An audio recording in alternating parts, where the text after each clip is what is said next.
చూడండి, ఆంజనేయ స్వామి అండి.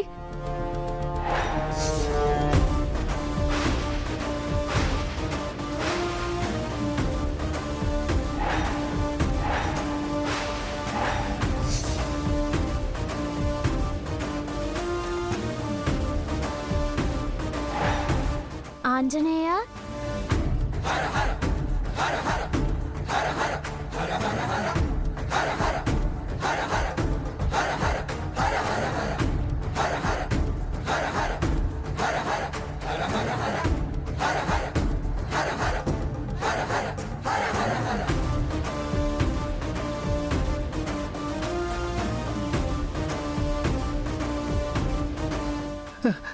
ఈరోజు మనల్ని ఈ ఆంజనేయుడే కాపాడాడు. ఈ స్వామి వల్లే మనం ప్రాణాలతో బయటపడ్డాం. మనోహరి ఇంటి నుంచి పంపించిన బొమ్మను ఎవరో తీసుకెళ్లారని వాణ్ణి పోలీసులు తరుముతుంటే వాడు బొమ్మనెక్కడో దాచిపెట్టాడని చెంబ చెప్పింది కదా. ఆ దరిద్రుడు ఇక్కడే పెట్టి చచ్చాడన్నమాట.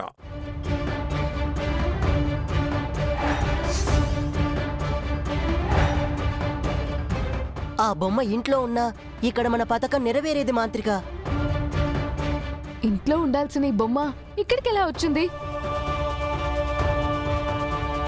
అసలు ఎవరు తీసుకొచ్చారు?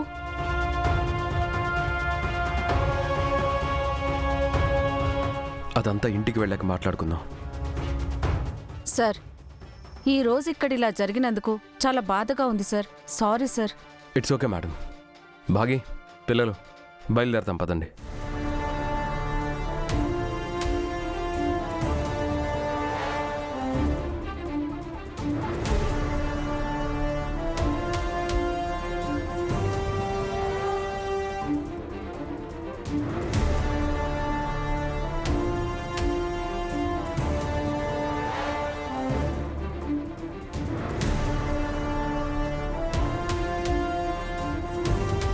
ఈ అవకాశం కూడా చేజారిపోయింది మాంత్రిక.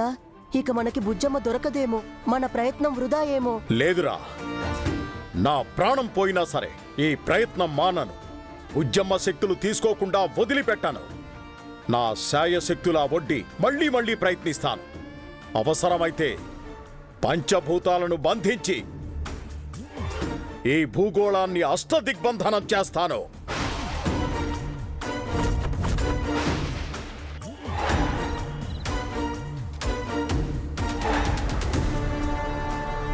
ఈ ఇంట్లో ఏం జరుగుతుంది? బెడ్రూమ్లో ఉండాల్సిన బొమ్మ ఆశ్రమంలో ఎందుకుంది? అసలు బయటికి ఎలా వెళ్ళింది? ఎవరు తీసుకెళ్లారు?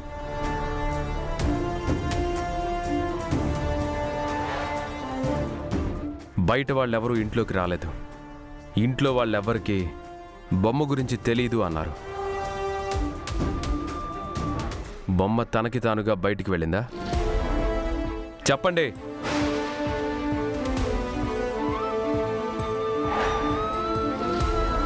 అమర్, నేను సీసీ కెమెరా ఫుటేజ్ చెక్ చేశాను. అందులో సస్పీషియస్గా ఏది కనిపించలేదు.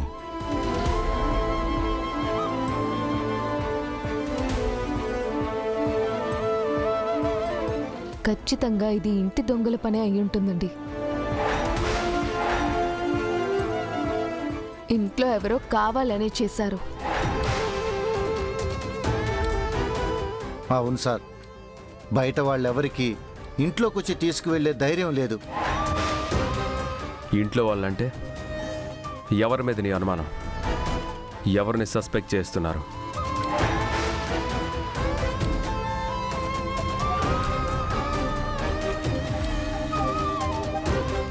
ఆధారం లేకుండా చెప్పడం కరెక్ట్ కాదు. మీరు ఎంక్వైరీ చేస్తే ఖచ్చితంగా తెలుస్తుందండి. తప్పకుండా ఎంక్వైరీ చేస్తాను.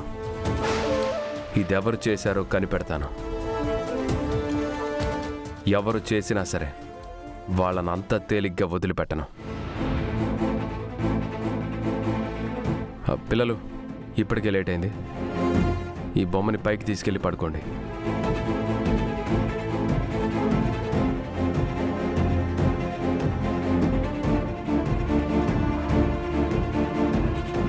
అమర్, మనల్ని వెతుకుతున్న ప్రచండ మాంత్రికుడని చెప్పావు కదా. ఒకవేళ వాడేమైనా మంత్రతంత్రాలతో బొమ్మను మాయ చేసి తీసుకెళ్లాడేమో. లేదు పార్థు గారు, మంత్రగాళ్ళు వేరే ఏ బొమ్మనైనా మాయం చేయగలరేమో గాని ఆంజనేయుడి బొమ్మ జోలికి మాత్రం ఎవ్వరూ రారు. అవును సార్, ఆంజనేయుడంటే భూత ప్రేత పిశాచాలతో పాటు మంత్రగాళ్ళు కూడా భయపడతారు. ఇది మంత్రతంత్రాల పని కాదు పార్థు, ఖచ్చితంగా మనుషుల పనే. వాళ్ళు నాతో ఛాలెంజ్ చేస్తున్నట్లున్నారు. నా గురించి తెలిసి వాళ్ళు ఈ ప్రమాదకరమైన ఆట ఆడుతుంటే వాళ్ళకు అసలు ప్రమాదం అంటే ఏంటో చూపిస్తాను.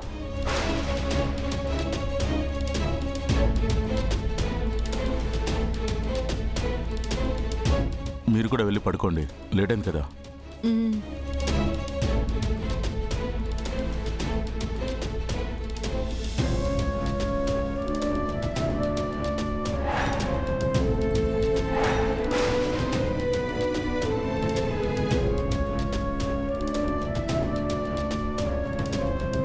అమర్కి నా మీద డౌట్ వచ్చిందంటావా చంబా? సార్కి వచ్చిందో లేదో కానీ బాగీకి మాత్రం వచ్చింది. మనోహరి మీద డౌట్ రాకపోతే ఆశ్చర్యపడాలి గాని వస్తే వింతే ఉంది. దాని చరిత్ర అలాంటిది. కానీ దేవుడి బొమ్మను తీసుకెళ్లి తనేం చేసుకుంటుంది మిస్సమ్మా? పైగా ఆశ్రమానికి ఎందుకు తీసుకెళ్ళింది? అదే నాకు అర్థం కావట్లేదు. గుట్టు చప్పుడు కాకుండా మనం బయటికి పంపించిన బొమ్మ ఆశ్రమానికి ఎలా చేరింది? దారిలో ఒక పోలీసోడు ఎదురుపడితే బొమ్మను ఎక్కడో దాచానని వాడు చెప్పాడు కదా. నాకెక్కడో కొడుతుంది రాతోడ్. ఏ కారణం లేకుండా మనోహరి ఆ బొమ్మని టచ్ చేయదు. కొంపదీసి ఆ బొమ్మకేమైనా శక్తులున్నాయేమోనని మనోహర్ అనుకుంటుందేమో మిస్సమ్మా. ఆ బొమ్మలో శక్తులున్నాయని వాళ్ళకి తెలిస్తే ఇక అంతే సంగతులు మనోహరి. దానికి ఏ శక్తులు లేవు.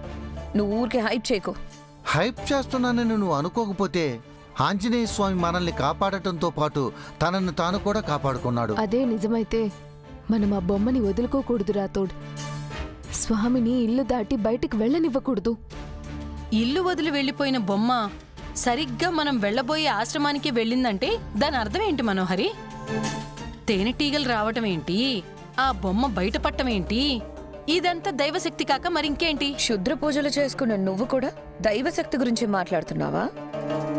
క్షుద్ర పూజలు చేసే మాంత్రికుల కన్ను ఇంటి మీద పడకూడదు అంటే ఆంజనేయ స్వామి కరెక్ట్ రాతోడ్. ప్రచండని ఆంజనేయ స్వామి మట్టి కరిపిస్తాడు. మరి మనోహరి అంతు ఎవరు చూస్తారు? నీ అంతు చూడ్డానికి ఆ ఆంజనేయ స్వామి వచ్చారు. ఇప్పటికైనా కళ్ళు తెరువు మనోహరి, మేలుకో. అంటే ఏంటి? ఆ బొమ్మకు రోజు పూజలు చేసి ప్రసాదం పెట్టమంటావా? దీక్ష తీసుకోమంటావా? తలకిందులుగా తపస్సు చేసినా అలాంటి పాపిని ఆంజనేయ స్వామి క్షమించడు. స్వామి క్షమించడు, కానీ మీరు క్షమిస్తున్నారే.